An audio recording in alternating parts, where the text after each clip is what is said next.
تبارك الذي نزل الفرقان على عبده ليكون للعالمين نذيرا.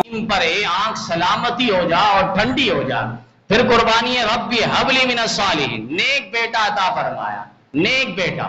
اور دعا بھی مانگ رہا اللہ نیک بیٹا عطا فرما. ہم تو کہتے ہیں کہ کوئی کرکٹر بن جائے، کوئی گلوکار بن جائے، کوئی فنکار ڈانسر بن جائے. ہماری نیت تو یہ ہوتی ہے کہ بیٹا بس دنیا دار بن جائے. ماں بھی بچے کو تیار کرتی ہے تو آگے سے کہتی ہے میرا بیٹا کتنا نماز پڑھے، اپنے فتوے پر عمل کرے، اور نیٹ پر اور گوگل پر ہم سارے مفتی بن جاتے ہیں اور وہیں سے فتویٰ تلاش کرتے ہیں. اور یہ بھی یاد رہے نیٹ پر گوگل پر آپ کو ساری چیزیں ملیں گی. ساری چیزیں مطلب یہ کہ کتا بھی ملے گا، گائے بھی، بھینس بھی، گدھا بھی، سور بھی. اب عام بندہ اس چیز کو فرق نہیں کر سکتا کہ اصل ہے کیا. ذکری بھی، فکری بھی، قادیانیت بھی اور رافضیت بھی، ہر ایک فرقے والے لوگ آپ کو ملیں گے.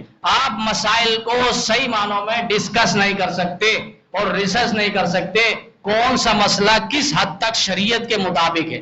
چونکہ دین کے اندر بھی بے دینی بہت پھیلائی گئی ہے تاکہ دین کا نام و نشان مٹ جائے. لیکن پہلے مشیت کے انوار سے نقش روح محمد بنایا گیا.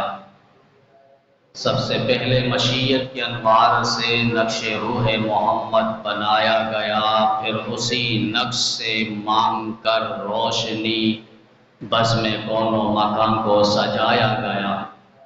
وہ محمد بھی، احمد بھی، محمود بھی، ذات مطلق کا شاہد بھی، مشہود بھی، علم و حکمت میں وہ غیر محدود بھی، ظاہراً امیوں میں اٹھایا گیا. اور اس کی رحمت ہے بے حد و بے انتہا، اس کی شفقت تخیل سے بھی مابرا.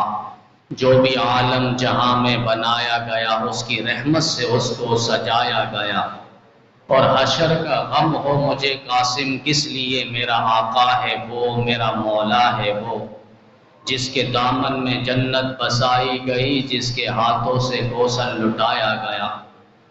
میرے واجب الاحترام، قابل احترام دوستو، ساتھی، بزرگوں، قرآن پاک کی جو آیت اور ذخیرہ احادیث میں سے جو حدیث پاک تلاوت کی گئی ہے، خلاق عالم کی بارگاہ میں دعا ہے کہ مالک کائنات، خالق ارض و سماوات، قرآن و سنت کے مطابق کہنے کی، قرآن و سنت کے مطابق عملی زندگی بسر کی توفیق عطا فرمائے.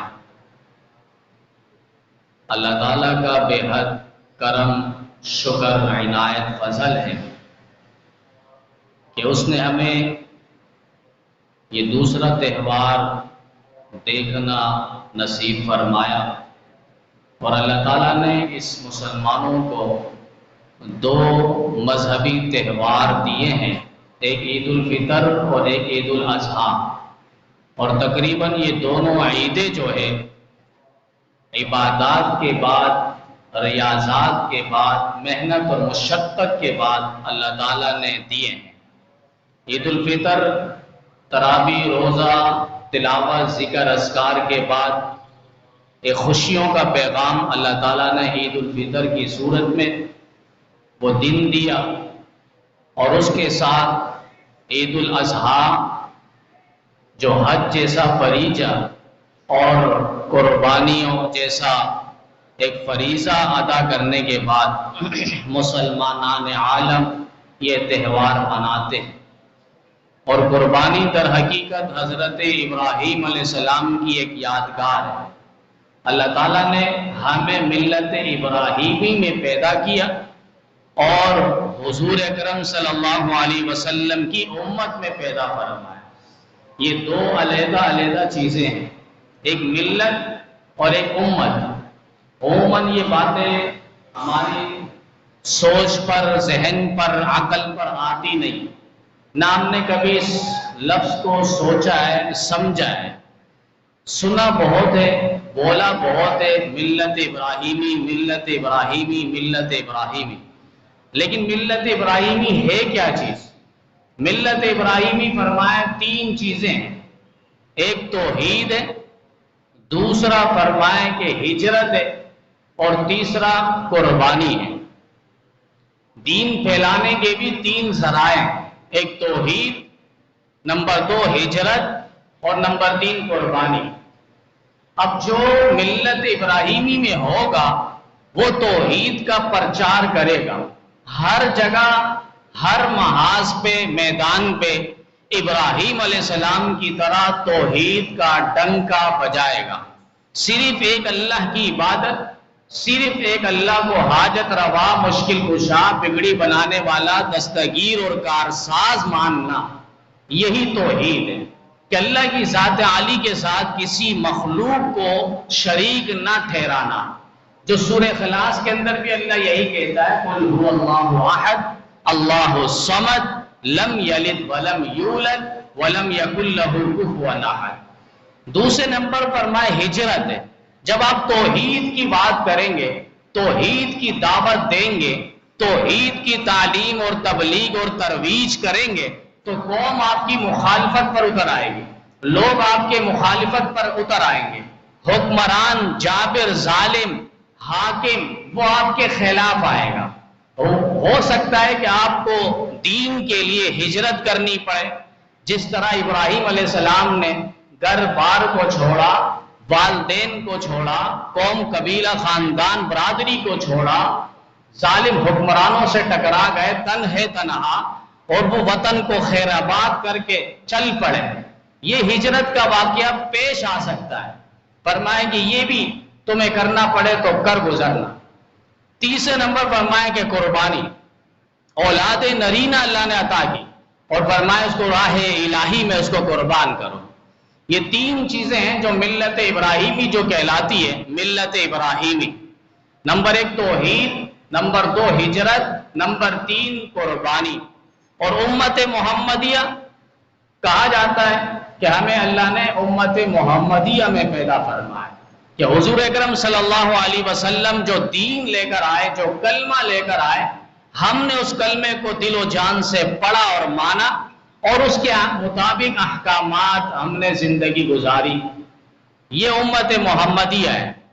در حقیقت آج کا جو دن ہے یہ ابراہیم علیہ السلام ان کے گھرانے کی یادگار دن ہے، اور ابراہیم علیہ السلام بے شمار امتحانات اللہ تعالیٰ نے لیے ہیں اور تمام امتحان میں وہ کامیاب ٹھہرے ہیں۔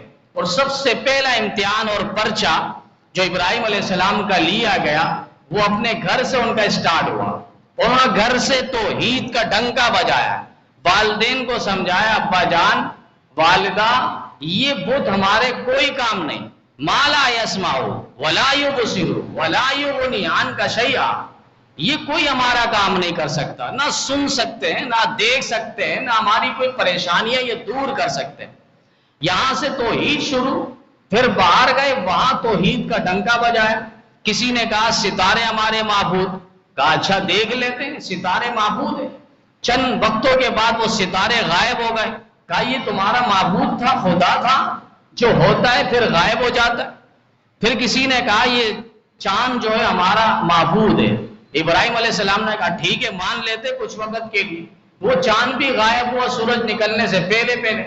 کہا یہ تمہارا معبود ہے جو غائب ہو جاتا ہے، چھپ جاتا ہے، نظر ہی نہیں آتا۔ پھر اس کے بعد کسی نے کہا نہیں سورج ہمارا معبود ہے، ھذا اکبر، یہ بہت بڑا ہے اور یہ ہمارا معبود ہے، بڑا معبود ہے۔ تو سورج بھی جب غروب ہو جاتا ہے ابراہیم علیہ السلام نے فرمایا یہ تمہارا معبود ہے جو چھپ جاتا ہے، غروب ہو جاتا ہے، غائب ہو جاتا ہے، میرا معبود ہے یا نہیں؟ میرا معبود تھا، ہے، ہمیشہ رہے گا، ابد الآباد ہے، ازل سے ہے ابد تک رہے گا۔ ابراہیم علیہ السلام نے وہاں توحید کا ڈنکا بجایا۔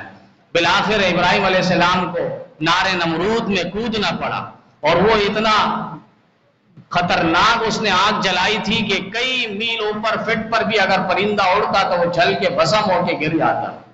لیکن ابراہیم علیہ السلام نار نمرود میں مسکرا رہے تھے۔ کسی نے دور سے دیکھا اور کہا مسکرا رہے ہیں ابراہیم علیہ السلام تو پھل میوے وہ کھا رہے ہیں۔